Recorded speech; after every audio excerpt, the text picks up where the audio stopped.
حسن صاحب، اخباری خبر کے مطابق Punjab curriculum and text book board کے پاس پیسوں کا فقدان ہو گیا ہے، جس کی وجہ سے رواں سال بورڈ نے درسی کتب کی اشاعت میں 50% کٹ لگا دیا ہے، جبکہ میٹرو بس سروس کی ٹوٹ پھوٹ ٹھیک کرنے کے لیے 1 ارب 80 کروڑ روپے کے فنڈز جاری کر دیے گئے ہیں۔ میں تو کہتا ہوں یہ لانتی، یہ آدم خور نظام۔ میری کتاب کا ایک کا عنوان ہے آدم خور نظام کا نوحہ۔ اچھا، 1 ارب 80 کروڑ یہ ان کی پریورٹیز ہیں۔ ایک ڈرامہ اور رچایا گیا تھا، یہ میٹرو بس، یہ اورنج فلانی، وہ چیزیں اچھی بری نہیں ہوتی ہیں، اس کا وقت ہوتا ہے، پریورٹیز ہوتی ہیں۔ جس ملک میں 2 کروڑ بچہ سکول سے باہر ابیوز ہو رہا ہے پٹھوں پہ، اوہ چھوٹے، وہاں یہ اورنج، یہ ڈرامے ہیں، ڈرامے میں نے ابھی کہا نا، نوٹنکی ہے چل رہی، اس ملک میں سرکس چل رہی ہے، اور یہ جوکرز ہیں سارے کے سارے۔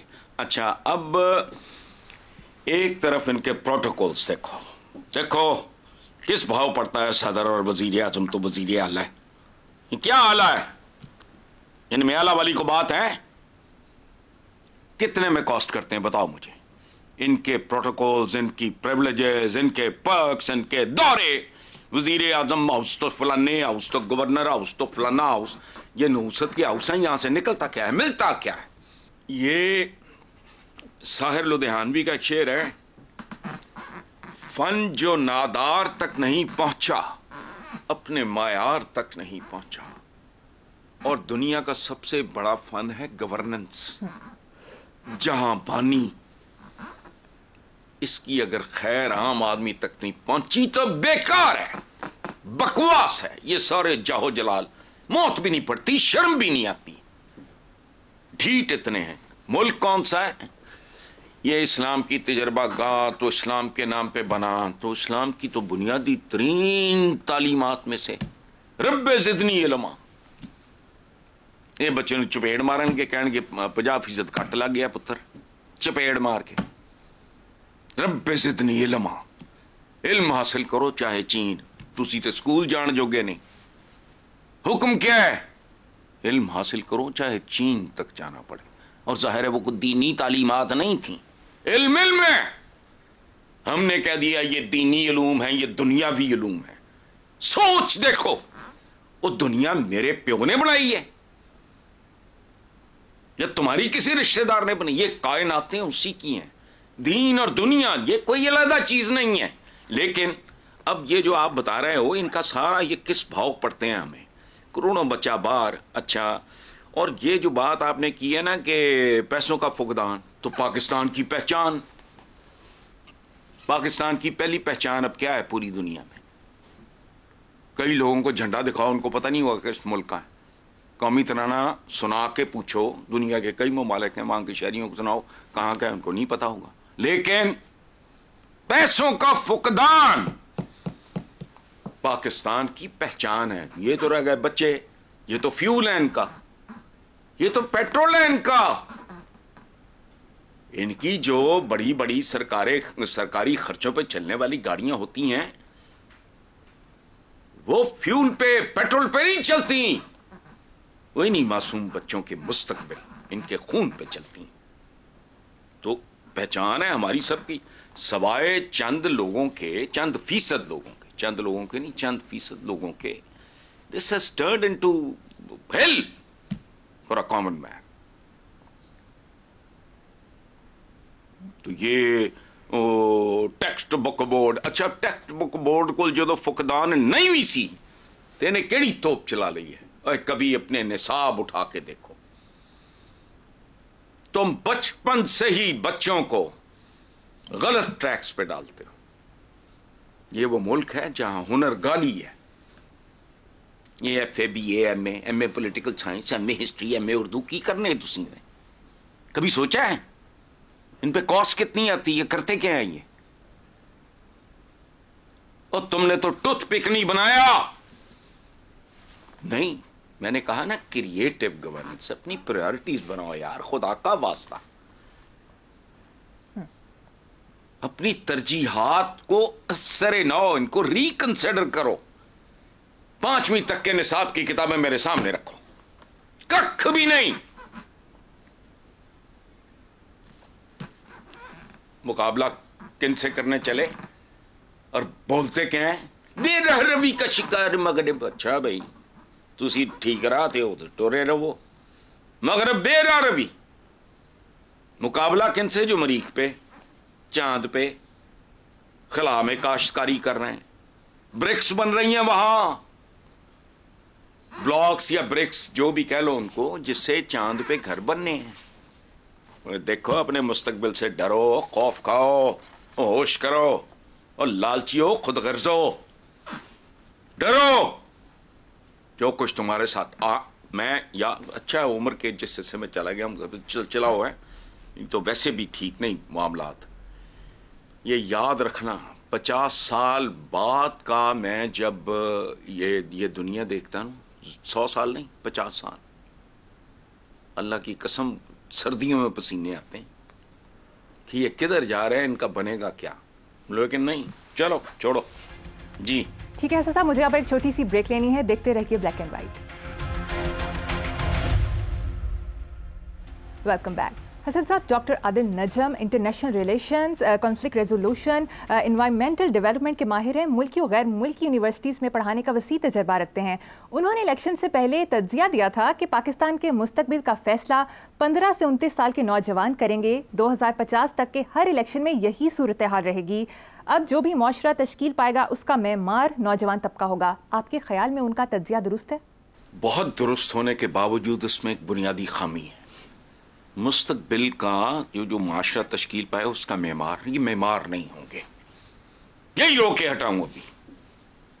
وہ معمار کاریگر ہوتا ہے، حرام مصر سے لے کے تاج محل تک بناتے ہیں.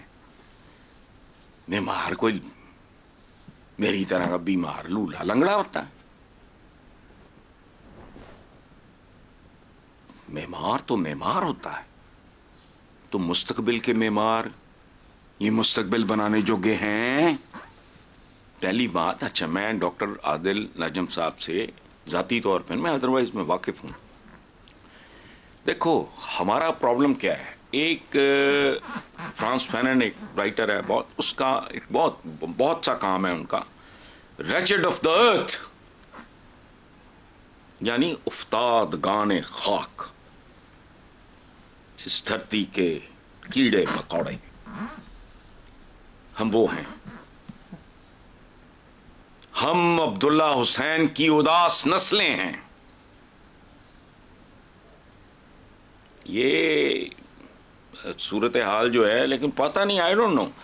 اور یہ کی بورڈ واریئرز وغیرہ جو کچھ کریں گے، اگر ان کی ڈائریکشن ہی ٹھیک نہ ہوئی، اگر ان کی ترجیحات ہی درست نہ ہوئی، اگر ان کی بنیادیں ہی ٹیڑھی رکھ دی گئیں، تو پھر یہ تخریب کریں گے یا تعمیر کریں گے میں نہیں جانتا. اور ایک بات ضمنی طور پہ، 9 مئی کو جو ہوا بہت تکلیف دہ تھا. میں نے بھی اس پہ پروٹیسٹ کیا، لیکن سب کچھ ٹھیک ہو گیا. سزائے پکڑ دھکڑ یہ بہت اچھا، ٹھیک ہے، اس کو علیحدہ کرو. یہ نوبت کیوں آئی؟ یہ ہے وہ بنیادی سوال. مجھے بتائے کوئی دنیا کا بڑے سے بڑا ساحر اور جادوگر اور فلانا اور بڑے سے بڑا کلٹ مجھے بتائے. میں تو اپنا ٹریفک سگنل کا شیشہ نہ توڑوں. یہ کون لوگ تھے؟ گمراہ کرنا. بھائی مجھے بتاؤ تو صحیح، کبھی کسی نے سوچا ہے کہ جو زیادتی یہ وہ جو رپورٹ ہوتی ہیں معصوم بچوں کے ساتھ، واٹ آر دی ریزنز؟ نہیں، رو پیٹ کے ہم جیسے بجو باندر رو پیٹ کے ماتم کر کے باتیں کر کے اظہار افسوس کر کے چپ کر جاتے ہیں. سوچا ہے کبھی؟ پھر دیکھو زندگی میں 3-4 پہلے کیا چاہیے انسان کو. تعلیم و تربیت کو تو مارو گولی، بہت بات کی باتیں. پہلے کیا چاہیے؟ آکسیجن، پھر چاہیے پانی، پھر چاہیے خوراک. اس کے بعد قدرت کے اپنا ایک ترتیب ہے. ایک ایسا معاشرہ جس میں کوئی چیز اپنی جگہ پہ نہیں ہے. میری ناک میرے ماتھے پہ ہے، میری آنکھیں میرے کانوں کی جگہ ہیں. میرے کان میری گردن پہ لگے ہیں. یہ ہے ہمارا اصلی چہرہ. تو باقی آنے والی جنریشن، یہ جو ڈاکٹر عادل نجم صاحب نے کہا ہے ٹھیک ہے، یہ اس کو پتہ نہیں کیا وہ جین زی، جنریشن زی، یہ وہ وغیرہ، تو تعمیر کرنے کے ان کو قابل بناؤ گے تو وہ تعمیر کریں گے نا، ورنہ 9th of May کیسے ممکن ہے؟ مجھے بتاؤ. یہ قوم اپنی افواج کے بارے میں دیکھو بات سنو، ایک چھوٹی سی بات. وہ پتہ نہیں ٹیڈی پیسہ ٹینک ایک تحریک چلی، تو میرے ڈرائیور نے، وہ ہمارے چاچا برگد نے، وہ بتایا میرے والد کو کہ جی یہ تو اپنا پاکٹ منی ادھر. تو میرے والد بڑا ہنسے، انہوں نے کہا اچھا بھی تو ڈیلی ٹینک خریدیا کر، میں تیرا پاکٹ منی دگنا کر دینا، تو سارے پیسے. یہ فیلنگ افواج کے بارے میں آپ کدھر جاؤ اسے کیا شے لے گئی، کیوں لے گئی، کیا کون سی فرسٹریشن تھی، کیسی جہالت تھی، کیسی محرومی تھی، کیسا غصہ تھا؟ نہیں، ہم سطحی لوگ ہیں اور سطحی طریقے سے وہ پیڑیاں رنا کی کر دیا نے، سارا کوڑا کٹھا کر کے قالین تھلے. مطلب یہ اس طرح کا کام ہے، اس لیے چھوڑو ان کو. ویسے نواز شریف نے آج سٹیٹمنٹ دی ہے کہ نوجوان خود کو بد تہذیبی اور گالم گلوچ سے دور رکھیں. اس کا مطلب ہے صرف بزرگوں کو آزادی ہے گالم گلوچ کی؟ نہیں، یہ تو خیر انہوں نے یہ بیسیکلی تو یہ ہے نا کہ بزرگوں کو، چلو بزرگ تو ڈانٹ بھی دے، کوئی الو دے پٹھے، فلانے ٹمکانے، گامڑ، یہ وہ ہمارا کلچر کا حصہ ہے. مانی موٹی گالی بزرگ اگر دے بھی لی تو خیر ہوتی ہے. لیکن اصل بات یہ ہے کہ اب میاں صاحب کو میں یاد دلاؤں، یہ میری اپنی یادداشت کمزور ہو گئی ہے، میں بات کرتے کرتے اصلی بات بھول جاتا ہوں، تو میاں صاحب کو یاد دلا دیتا ہوں. یہ گالیوں کا کلچر تو مجھے دیا آپ ہیں، آپ مجھے تو. شیخ رشید کس کی شے پہ کیا کرتا تھا؟ یہ لاہور میں ماؤں جیسی بیگم نصرت بھٹو اور بے نظیر بھٹو کے وہ جو پھکوائے تھے، میں نے پھکوائے تھے. آپ مجھے تو، جو آپ لوگوں نے بیجا ہے میاں صاحب، اب اس کی فصل جوان ہے اور اس کی کٹائی کا وقت ہے. بہت خوب، سمجھ گئے ہوں. جی اس لیے بہرحال چھوڑو، کرنا نہیں چاہیے، بات ٹھیک ہے، حدود کے اندر رہ کے آپ نے کو کرنا ہے وہ ٹھیک ہے، حدود کے اندر رہ کے کرو. غصہ، فرسٹریشن، اختلاف سب کچھ کرو، لیکن ہم حدود سے تجاوز کر جاتے ہیں بہت زیادہ، بہت زیادہ. یہ ٹھیک نہیں ہے. اگین وجوہات ڈھونڈو.